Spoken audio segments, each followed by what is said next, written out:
When you're a chef, adversity is simply another ingredient you learn to work with. Trends shift, taste buds evolve, critics alter careers. 12,000 plus restaurants close their doors for good in a normal year.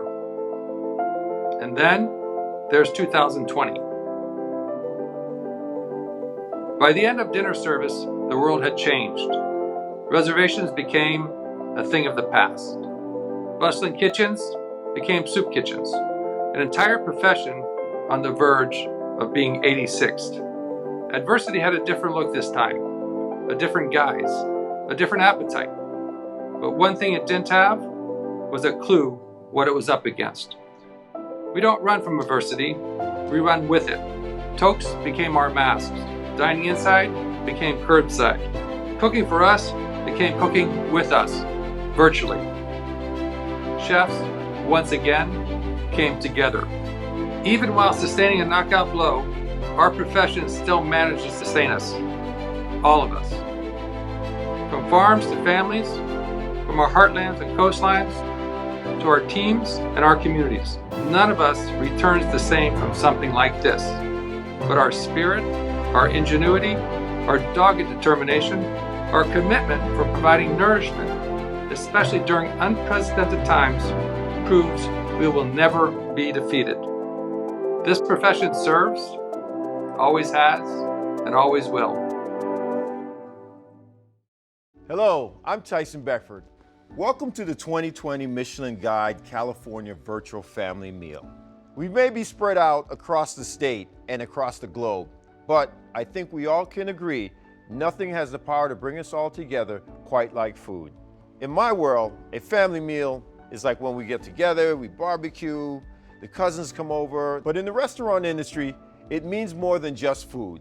A family meal is a cherished tradition shared by restaurants globally. A special moment before opening where the staff has a chance to sit together and enjoy a comforting meal. This year, instead of our traditional announcements of plates, Bib Gourmand and stars, the Michelin Guide presents Virtual Family Meal to honor California restaurants' creativity, strength, and resilience. Tonight's family meal will include amazing guests, cooking demos, sustainability spotlights, and a worthy cause. All efforts raised tonight goes towards California Association of Food Banks. They represent over 40 food banks, joining with 6,000 charities to provide food for 2 million Californians. So, if you're able to do so, make a donation by clicking the link on the page at any time, before or after the program. Any amount is greatly appreciated. So, what do you say? Let's get started. There's room for everyone.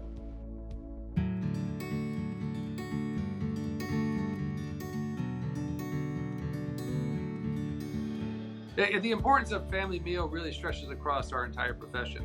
My definition of family meal is a very important part of the day.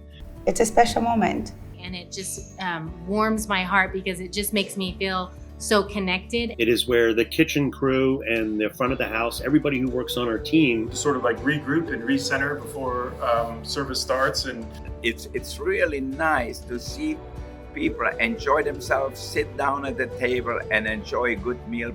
People are able to be creative and able to feel supported. We're gaining our energy, gaining our perspective for the evening service. And we do have to work together and exist together the way a family does in order to make the restaurant what it is.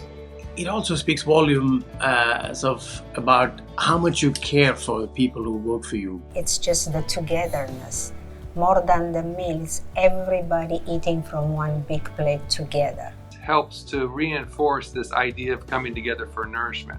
It's important, it's personal, it's care, it's affection. I think that really gets to the heart of family meal. It's that caring and commitment for one another, regardless of where you are in the restaurant. Family meal really, to me, is a perfect way to see all of our employees, to see everybody, but also it's an important part of their life, so we feed them really well. Part of our success is that we support one another and we treat each other like family. Now, sometimes family is dysfunctional and sometimes family, they fight, but at the end of the day, you go around that table and you're, your family. The family with whom you spend, I think, most of my time.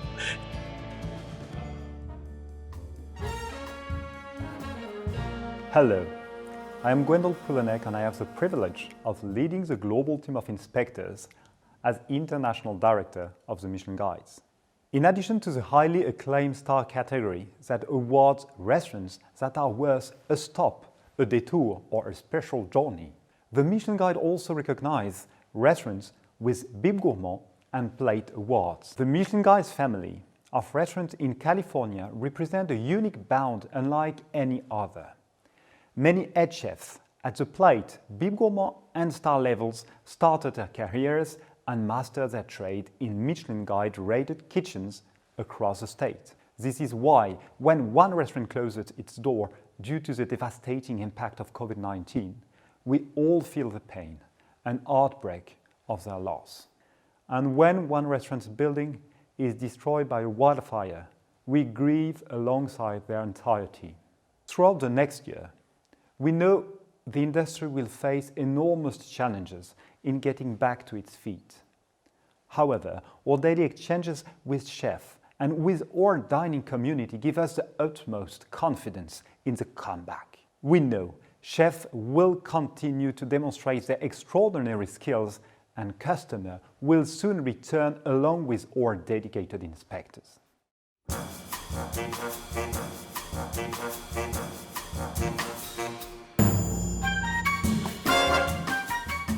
Avocado.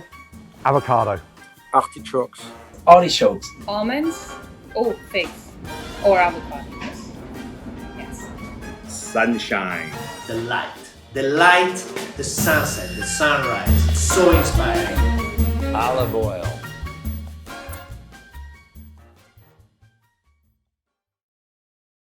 Hello everyone. I am Alexis Garcin and I have the honor and privilege of leading Michelin's operations in North America as the chairman and president.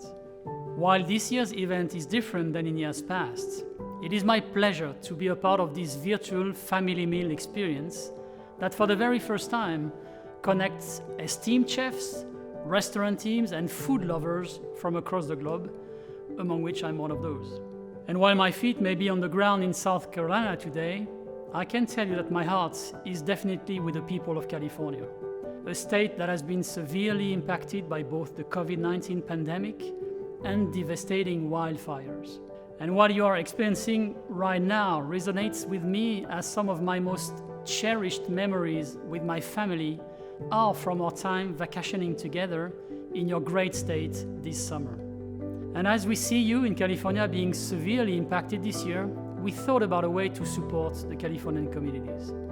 And I'm very proud to share with you today that Michelin recently donated 100,000 masks to the California Association of Food Banks to support employees and volunteers who serve first responders and residents impacted by the pandemic and wildfires. At Michelin, our purpose is to provide people everywhere a better way forward. We are always trying to innovate and lead new ways to improve mobility experiences. In fact, this journey started more than 120 years ago when the Michelin brothers, the two founders of our company, created the first maps and guides to aid travelers in finding the best restaurants, hotels, and service stations. Today, cuisine plays a crucial role, more than ever before, in fostering a more diverse and inclusive society. And I'm not telling you this because I have French roots or because of my accent, but sitting down at a table over a meal provides an opportunity to break down barriers and embrace each other's backgrounds. At Michelin, we know firsthand how important it is that our company is representative of the very diverse society and consumers that we serve.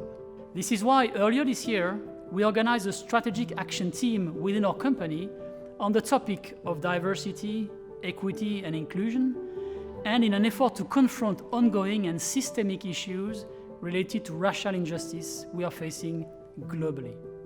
As a result, we are taking actions to drive positive change by implementing unconscious bias training for the Michelin's family of more than 22,000 employees, and through a commitment to continue to recruit and hire diverse candidates into our organization. Our efforts in this area are important to me personally, and I can tell you that along with our leadership team, we are committed to ensuring that our company continues to make progress now and going forward. During this very difficult time, we know that the community of restaurants in California will emerge from this crisis as better and stronger together. And Michelin will always stand by your side. Merci for all you are doing, making each meal a celebration and bringing life and joy onto our plates.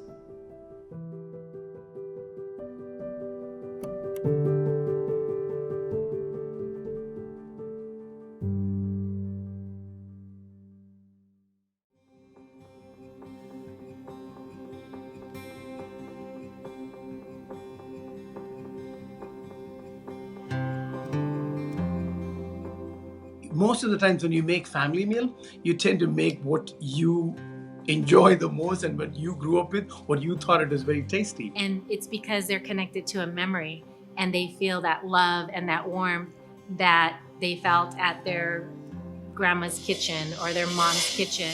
Even for me as a kid, I remember the family meals at home when my mother used to make Wiener Schnitzel. The whole house smelled like Wiener Schnitzel. And when my son was young, the family meal is that every day I cooked for him. Every day we eat together with my sisters and all that.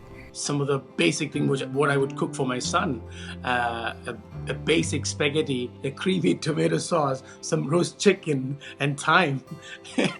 Honestly, I didn't have enough ingredients to create a fancy meal for them on the first or second day. There was a time that I spent at Taïwan in Paris. The wonderful thing about that restaurant is we would sit down every evening at 6 o'clock and eat together.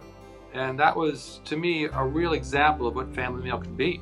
That memory will never leave me, and it just warms my heart because it just makes me feel so connected. We do have an Instagram account that that captures our family meal every day. So we post photos of the meal from the exact same location, same shot, and it's essentially an archive of our family meal for the past couple of years. It's called Manresa Family Meal. My family meals are in my memories from 50, 60 years ago, and I'm making new memories every day.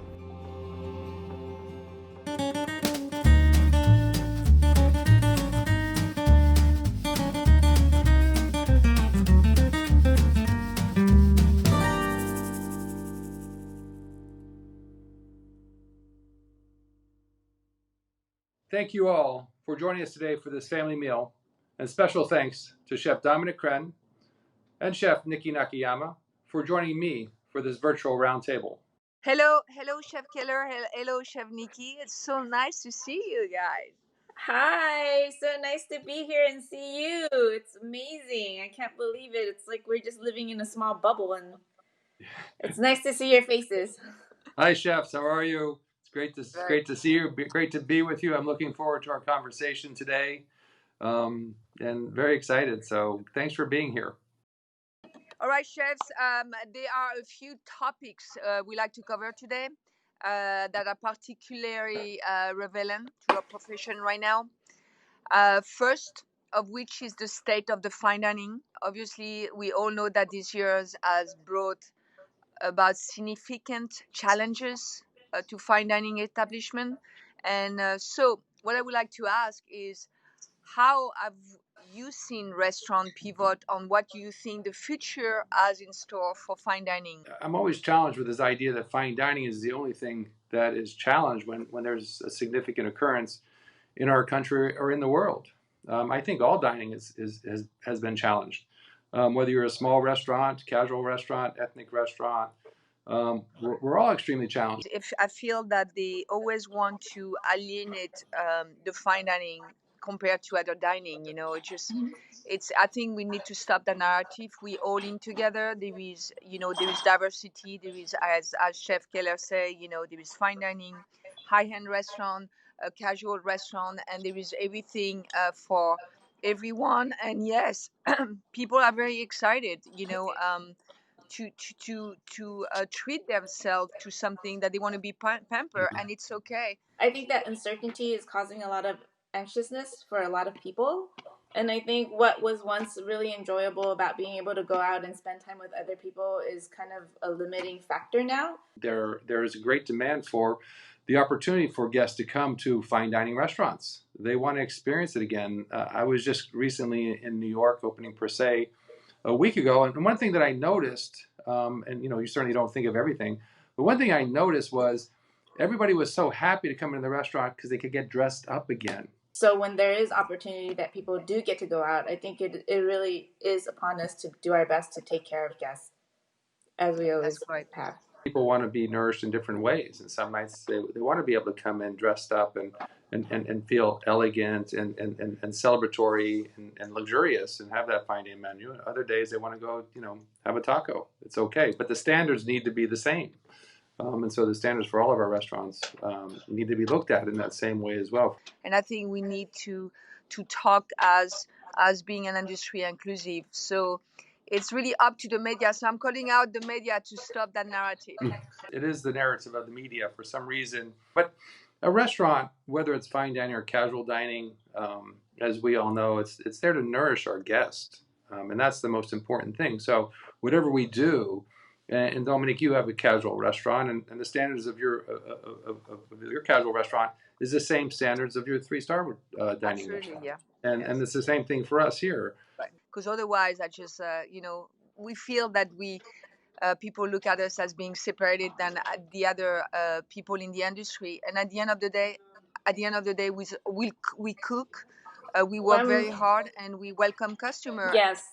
I agree with both of you. I think what is happening is affecting everybody. It's not just fine dining. And of course, as Chef Keller and Chef Dominique, both of you have said, how we take care of our guests, regardless of what level of dining it is most important right now. So what I would like to see is when we are asked that question, that it's a little bit more kind and inclusive of other type of dining. I would like to see, a forum where we could come together, like they do in the medical profession or the law or the legal profession, and we are the ones that are broadcasting our ideas and our ideals about who we are. We can hold on to our ideals and we can hold on to the things we believe in, but we also need to have the ability to adjust what we do in order to survive for our team, for our staff, for the people that depend on us. And I think it's been very inspiring to see both of you and so many other chefs trying to find their way, navigate the situation while maintaining their staff and still growing. It's all about evolution, and it's a beautiful thing. So I'm really proud to be part of this group. I'm proud to be part of this profession, and I want to thank both of you from the bottom of my heart for sharing some of your thoughts today. Thank you. Well, yeah, thank you everyone. That was great, and I think we will see each other very soon. Yes. Do you guys have a last thought, maybe to shout out to the world? Chef Keller? Yeah. Keep supporting your restaurants, because your restaurants are supporting your farmers, your fishermen, your foragers, your gardeners. Their support, it's extraordinary. When you come into a restaurant and spend $1, 92% of that, 92 cents of that at least, goes out to support others. And remember that what you do in a restaurant as a guest is so meaningful to those who are working in the restaurant, to our communities, to our country. It just really is. And so, I encourage you all to continue to support your restaurants. It was such a pleasure and such an inspiration to be with both of you guys, and thank you again. Thank you. Thank you. Thank you. Take care. Stay safe. Take care. Thank you. Chef Lee unfortunately couldn't be with us today, but we want to share his thoughts. One question I get asked over and over during this time is what is the future of fine dining? What will happen to fine dining restaurants? And I think that none of us really have an answer to that, and we're not sure. But fine dining will always be there, because I think that fine dining, at the end of the day, yes, it's food. Yes, food is a basic human need, but fine dining is really not about just sustenance or satiating someone's appetite. It's about aspiration, which is really a human endeavor. And whether it's 6 months from now, a year from now, I think the spirit of wanting to do something at a really high level, wanting to accomplish something great, will return to our industry as well.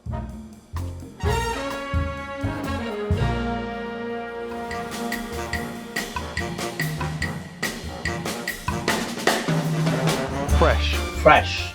Diverse. Generosity. Local, global. Cool. Progressively locally sustainable. In one word, hashtag farm to table.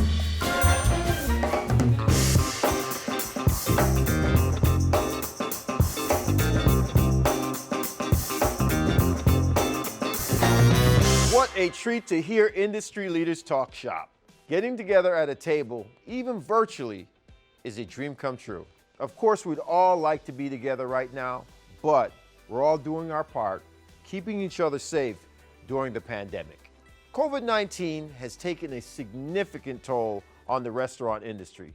We've watched with broken hearts as many of our friends, family, colleagues have had to shut their doors. Our favorite restaurants are fighting every day to stay alive.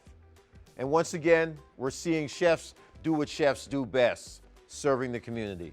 There are countless examples of this, stories of resilience, creativity, of putting others first. The industry doesn't just feed your body, it feeds your soul. Now, let's take a look at Gary Menez and his family and how they have pivoted during the pandemic.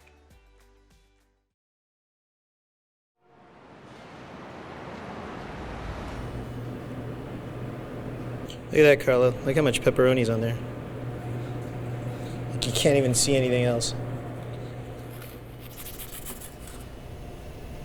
So this is just our bread recipe, and this is what we've pivoted into, because unfortunately the restaurant has not been open since March. So we flatten it out and put toppings from the garden on it.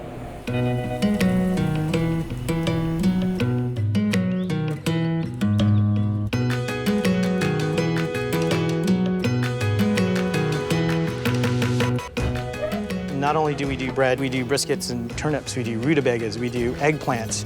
But before we started offering things on Instagram, I would do this for the family. So I thought it'd be neat to offer that to go hand in hand with sourdough pizzas. And the yeast we're using is a live yeast that I've been keeping around for about 26 years. So this is about as analog cooking as you can get. It's about feel and just dealing with life in this crazy time. You know, cooks are amazing in their problem-solving ability.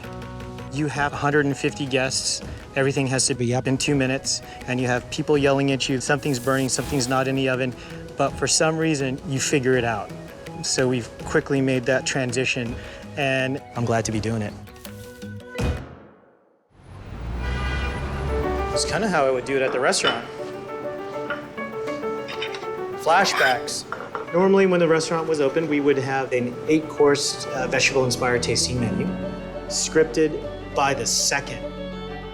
However, takeout is a very different kind of beast. But when I'm in this place, I feel like I can levitate. And it also helps us to be together, our family. So this is much greater than what it was in March. The trick is just to make it as simple and as approachable as possible.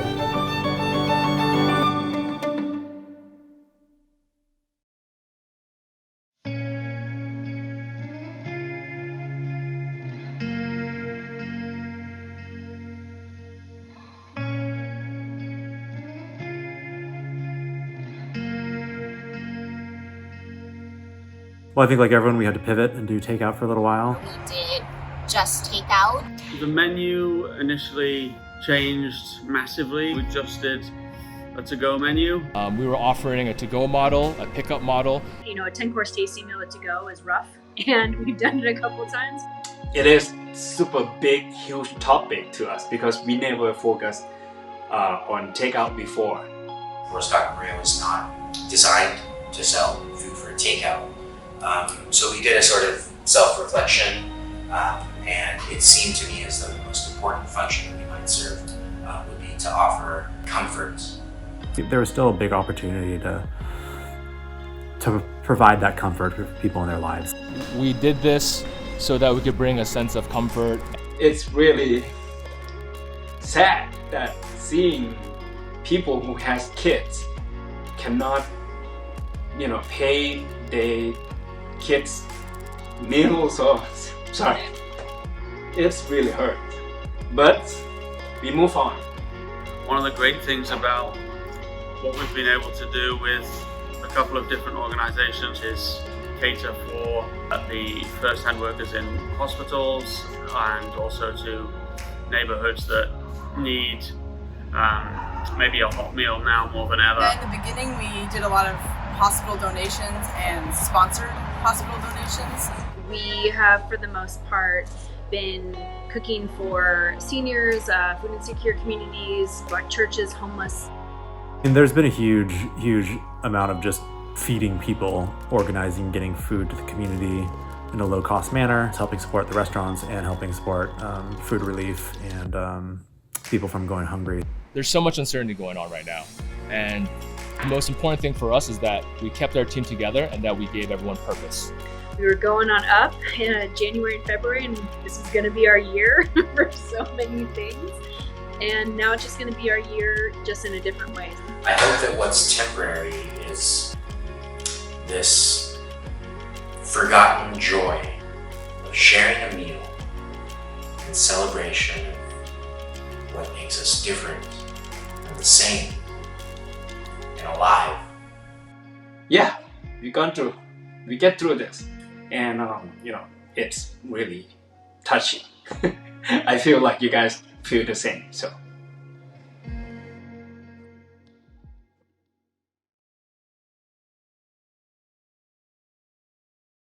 Hello guys, this is Massimo Bottura from Modena in Italy. Hi guys, it's Gordon from Los Angeles. Hello from Core in London. Hello from Paris. And all of us at the Inn at Little Washington. Hello, Chef Alvin here. Hello from Chicago. Hello from Paris. Hello from Le Bernardin. Hello from Restaurant Daniel. Hello from New York City. Times are tough.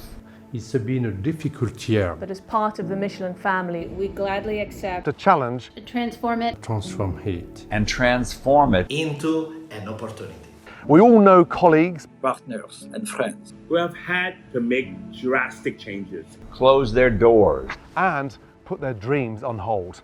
But we've been watching you. We've been watching you, California. From our kitchens, from our homes, from our restaurants. And we are inspired by your resilience. As you keep moving forward. To engage with your communities. As you reinvent your businesses. And remain dedicated to the concept of a great meal. We're still learning. Still testing. Still discovering. New ways to do what we've always done. Bring people together around excellent food. And while some tables may remain unseated, we sit with you. We sit with you. We sit with you. And while the future remains uncertain, one thing that is definitely clear: restaurants are here to stay. Let's sit together. So let's sit together.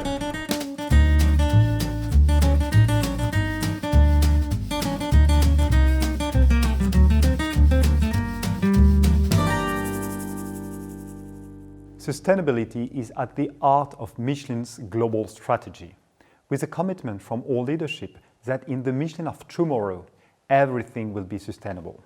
As a sustainable mobility company, it is important to recognize and encourage environmental initiatives with the Michelin Guide's international community of chefs and food lovers. As a global reference in the field of gastronomy, the Michelin Guide is committed to promoting those chefs and establishments that work toward a more sustainable culinary model, while focusing on respect for people, for the environment, and society. We recently introduced the Green Star earlier this year with the launch of the Michelin Guide France selection, and will continue to highlight this distinction in other regions of the world. The new collection of restaurants bring together chefs with a common cause whose inspiring and virtuous initiatives and methods help to raise awareness of the importance of environmental issues. I am excited to announce that one of our very own international chefs in the sustainability category will join us this evening. He is a pioneer in the sustainability movement and was one of the first chefs to be recognized with this distinction. Please join me in welcoming Chef Alain Passard.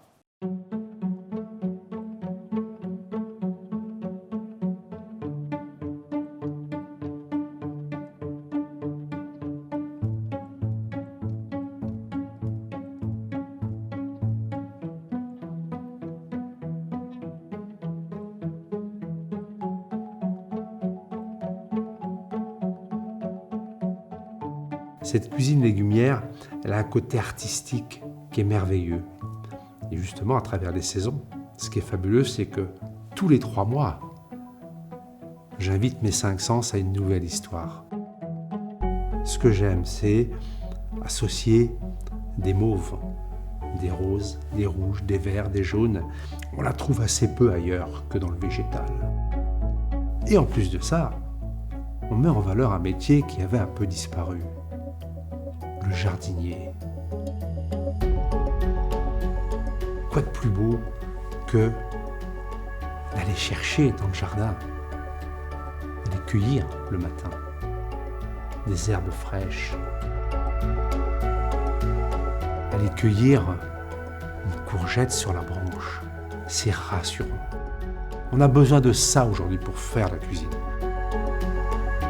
C'est important aujourd'hui, quand on met un poireau dans le sol, est-ce qu'on va lui trouver un confort de vie?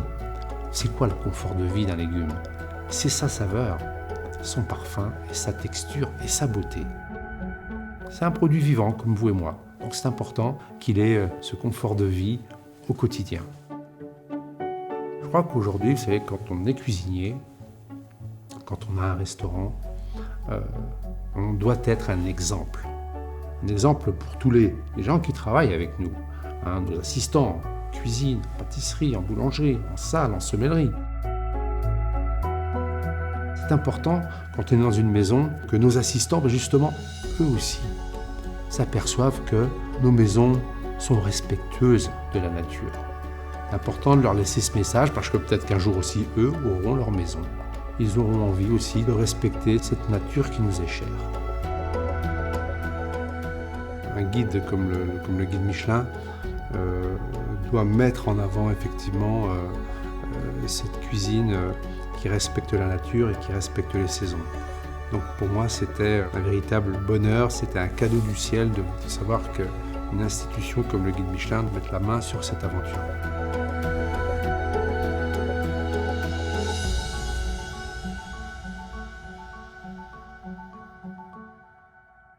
Thank you, Alain, for your inspiration on sustainable leadership. The pandemic has underscored the importance of a local sustainable food supply. Throughout California, Michelin Guide inspectors have found many chefs who are committed to promoting regional products, while skillfully crafting cuisine that respects nature and seasonal changes. Let's take a moment to recognize these deserving chefs and restaurant teams whose work will be highlighted throughout the guide's digital platforms.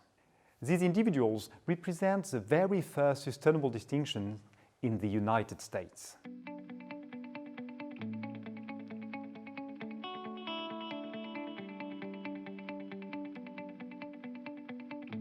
I think it all began for me when I went on a trip to Paris. This was in 1965, when France was kind of a slow food nation.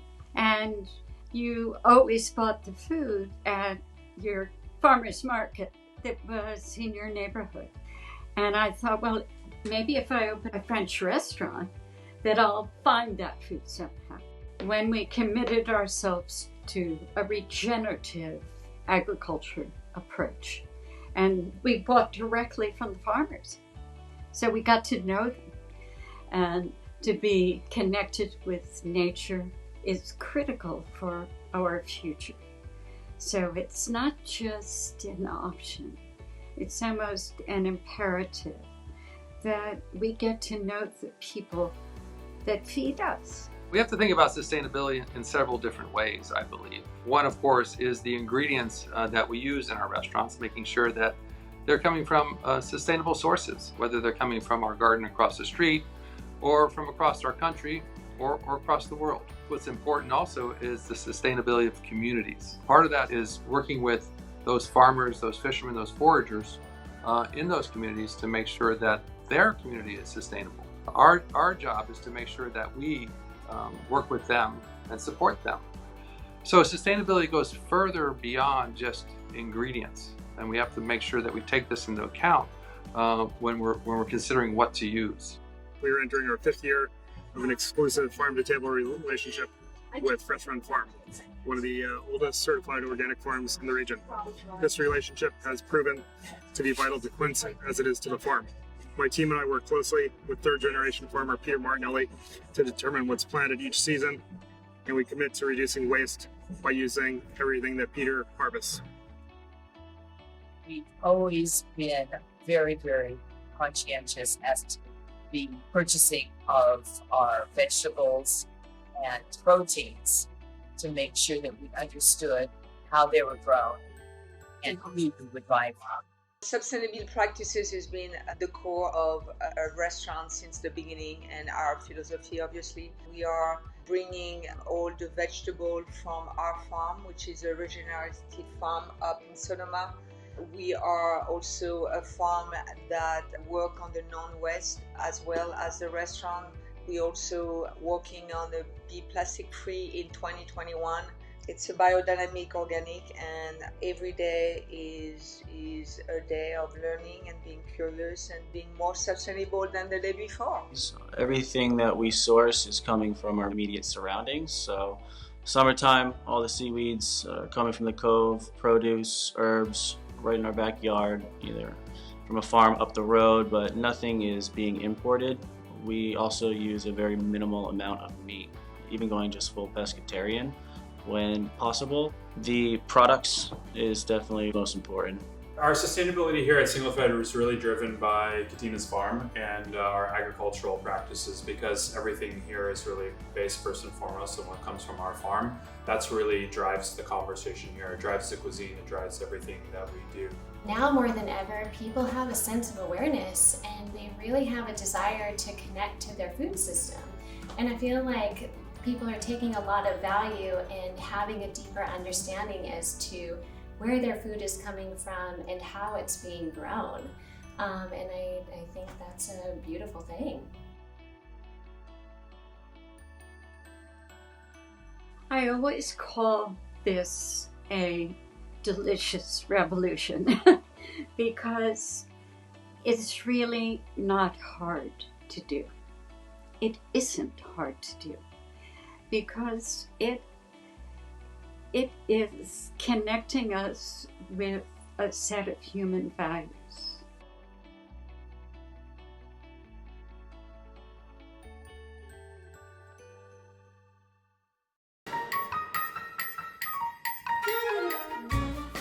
I take a trip from the very top to the very bottom of California. Highway 1 and go all the way down. Full Road 1 and full California. From Napa to Baja. In a convertible. Dining in all the amazing restaurants there. Contre des vignerons, les grands vins californiens.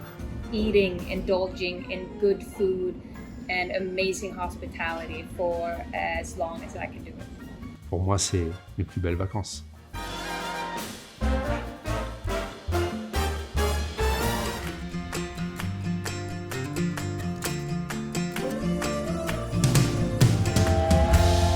Also, we are not announcing the 2020 selection of plates, Bib Gourmand and stars. We want to recognize inspiring talents. I am delighted to share these discoveries from our inspection team. Today, we highlight their accomplishments and look forward to featuring them on the Michelin Guide's digital channels.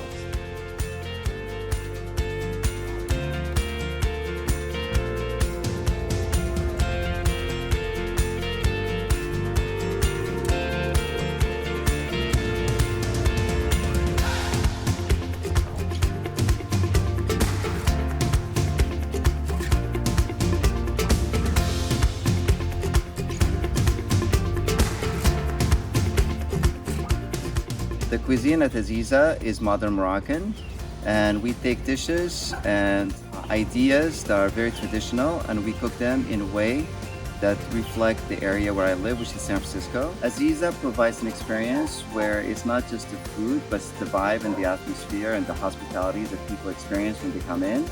And I wanted people to feel like they're transported to Morocco.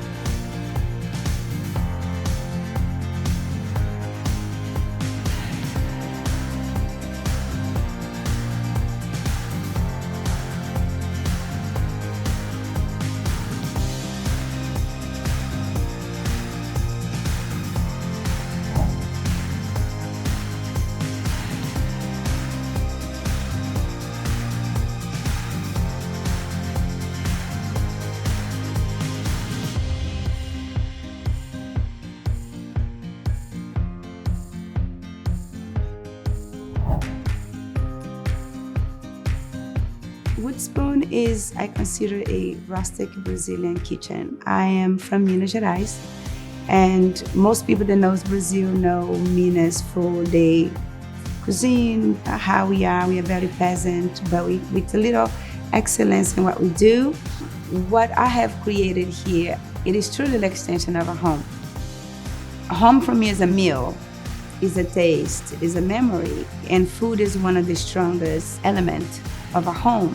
So I just introduced a little bit of a different view of what Brazilian cuisine is for most.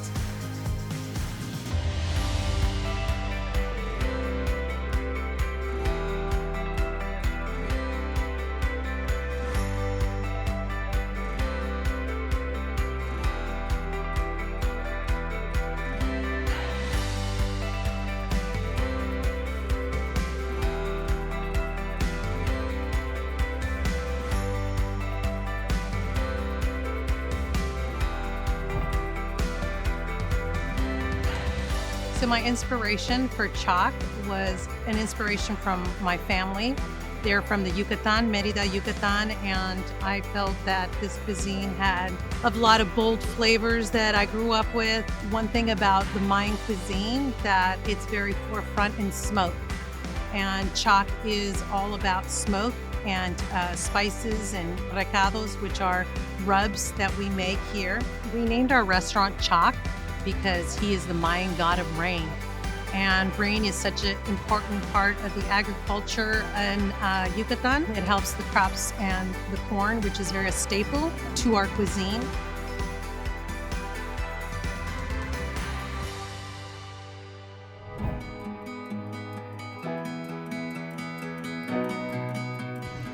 At Deja Mara, what we do is we have local, organic, Californian ingredients that we incorporate in the Southeast Asian and Balinese cuisine, elevated, and we do small bits here, scratch cooking, we do all our sauces in-house, and we want to give you that experience along with natural wine and our low-ABV handcrafted cocktails. So Deja Mara means where have you been in Bahasa, and it is only fitting we choose that name as we have a Balinese-inspired restaurant.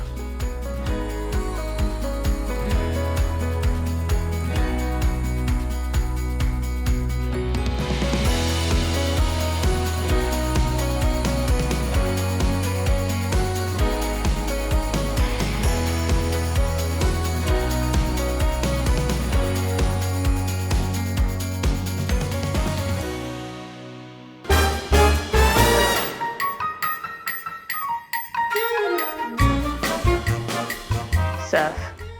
Turf. I say surf and turf. I like the both. I like the mix of sea and earth. I cannot make a distinction. California is the perfect place to make surf and turf. I would turf in California. I would rather turf than surf because the protein here is exceptional. For me, it's turf. I'll go vegan.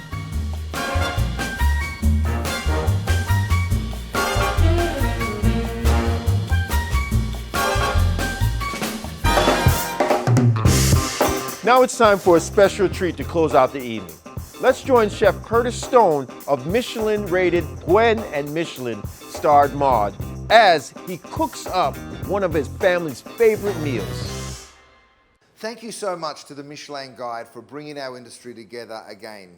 We always talk about our teams like their family. In fact, I named both my restaurants after my grandmothers, so family is right at the center of my business. When you sit down and have family meals with the team that you work with, there is something really, really special that's established. I still remember doing it in London. I worked for Marco Pierre White for 8 years. I'm going to honor a dish that we used to make in that first restaurant that I worked at in London. It was a foie gras and chicken liver parfait, and it has a wonderful creaminess. You do a reduction with cognac, some Madeira and sherry. I'm going to use just chicken livers, and then we're going to accompany it with an onion crumble, a pain perdu made with green onions, a little bit of rhubarb powder, so some really bright, interesting flavors. The perfect pairing for this is the tercet.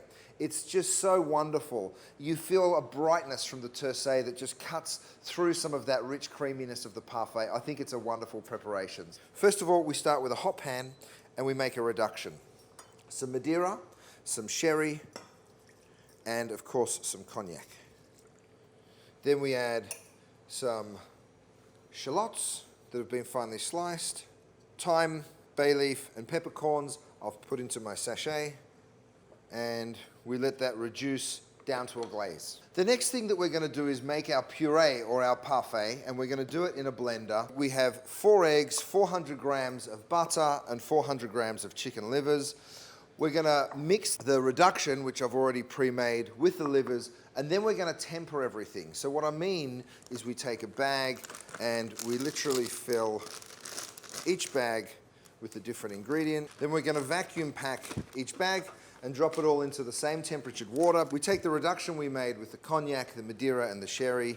We pop that into the same bag as the chicken livers so the flavors can mingle. So we take our livers, our eggs, and our butter, we vac pack them, and then we drop them into water that's circulating at 36 Celsius. We start with the livers. A little sal rose. Start to blend them on a low speed and then gradually increase. Now don't forget there's an emulsion. Like any other emulsion, you must go slowly with the eggs and then of course even slower with the butter so not to separate. Once your parfait's been blended thoroughly and you can see that it's not separated at all, then you move quickly because you don't want it to oxidize, and you go ahead and you strain that straight into a terrine mold.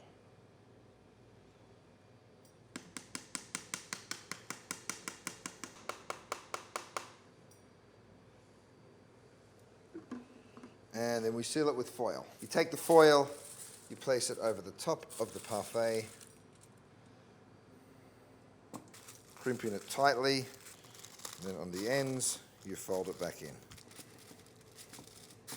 Pop it into a roasting tray with a cloth at the bottom so that it doesn't get too much heat from underneath. Make a bain-marie with some hot water. You want to fill it about halfway up the side of the terrine mold.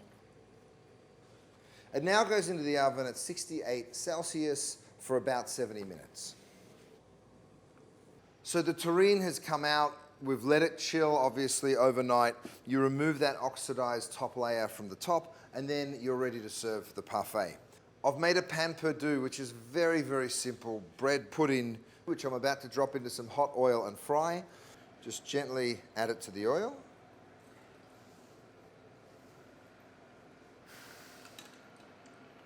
The pain perdu is perfectly crisp on the outside and still velvety and wonderful on the inside. So I remove that from the oil and just put it on a little kitchen paper. And then you can go ahead and take the parfait with your spoon.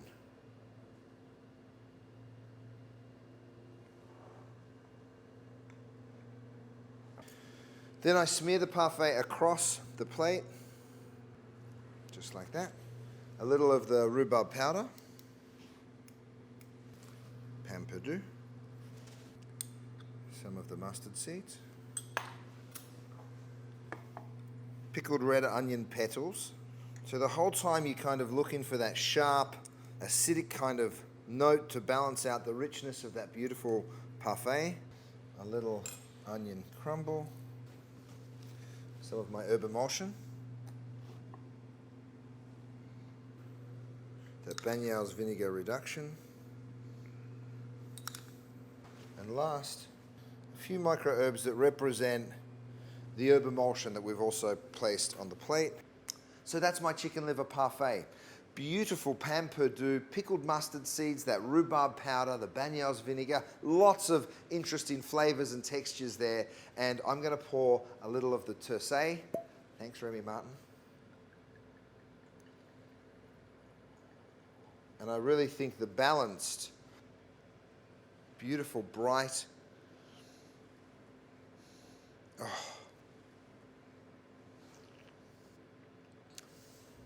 it's the perfect accompaniment. Bon appetit.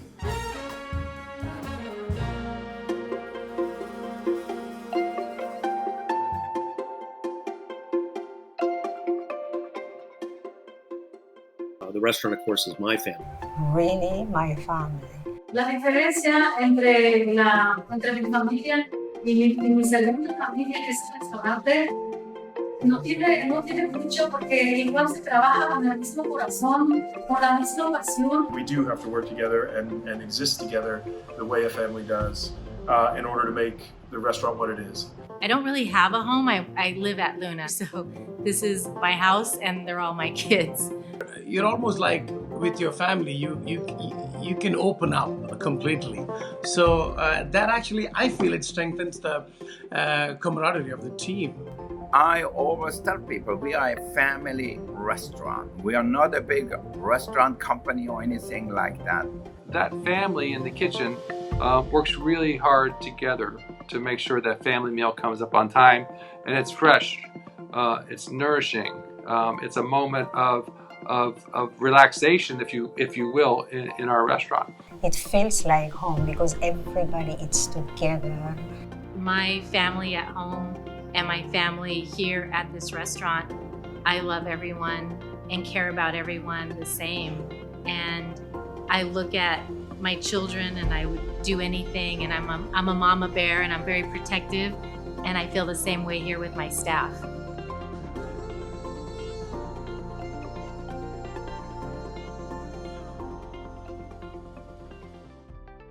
Tonight's been a real treat for me.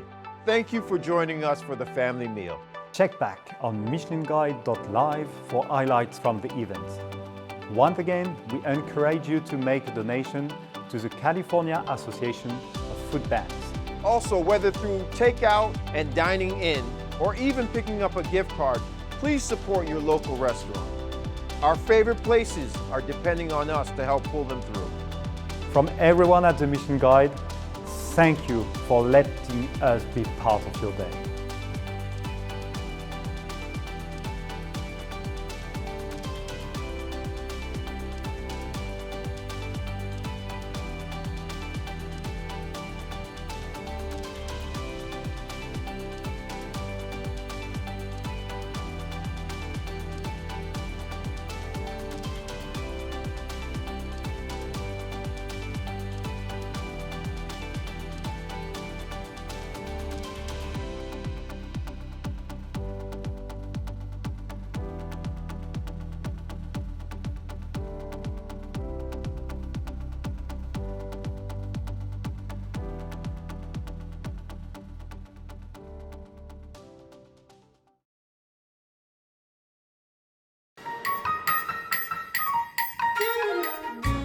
Coming from a French guy is going to be interesting.